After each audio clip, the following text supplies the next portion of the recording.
Rashtrawadi Congress party Maharashtra प्रदेश अल्पसंख्याक विभागाच्या वतीनं सर्वप्रथम मी सोलापूर शहरातील सर्व इलेक्ट्रॉनिक मीडिया आणि प्रिंट मीडियाच्या स्वागत करतो। राज्याचे उपमुख्यमंत्री आदरणीय अजितदादा पवार हे 3 फेब्रुवारीला सोलापूर दौऱ्यावर येत आहे।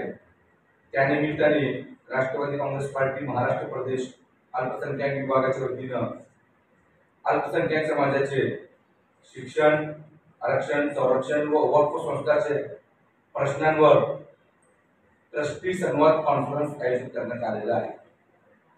महाराष्ट्र राज्यातील अल्पसंख्याक समाजाचे शिक्षण, आरक्षण व वक्फ संस्थाच्या प्रश्न व समस्या समजून घेऊन त्यावर कृतीशील कारवाई करण्याच्या दृष्टीने महाराष्ट्र राज्याचे उपमुख्यमंत्री माननीय नामदार श्री अजितदादा पवार साहेब यांच्याबरोबर संवाद कार्यक्रम आयोजित करण्यात आलेला आहे।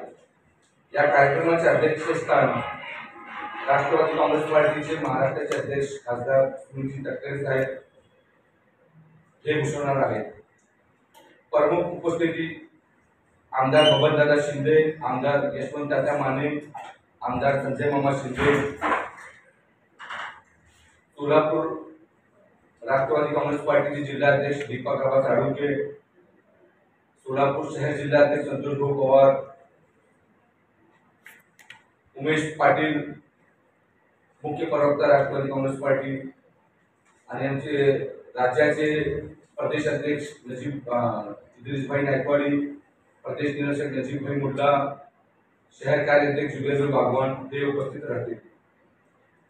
मी आज आपल्या माध्यमातून सोलापूर शहर व जिल्ह्यातील सर्व शैक्षणिक संस्थांचे प्रतिनिधी व वक्फ संस्था, मस्जिद, दर्गा, ईदगाह, मदरसा व कब्रस्तान यांचे ट्रस्टी, सामाजिक संघटनाचे पदाधिकारी यांनी समाजाचे प्रश्न व समस्या लिखित स्वरूपात सादर करावेत। या ट्रस्टी संवाद कॉन्फरन्स मध्ये आपण प्रचंड संख्येने उपस्थित राहावे असं मी या ठिकाणी आवाहन करतो। त्याचबरोबर अल्पसंख्याक संस्थांचे उल्लेखनीय कार्याबद्दल विशेष सन्मान त्या ठिकाणी करण्यात येणार आहे।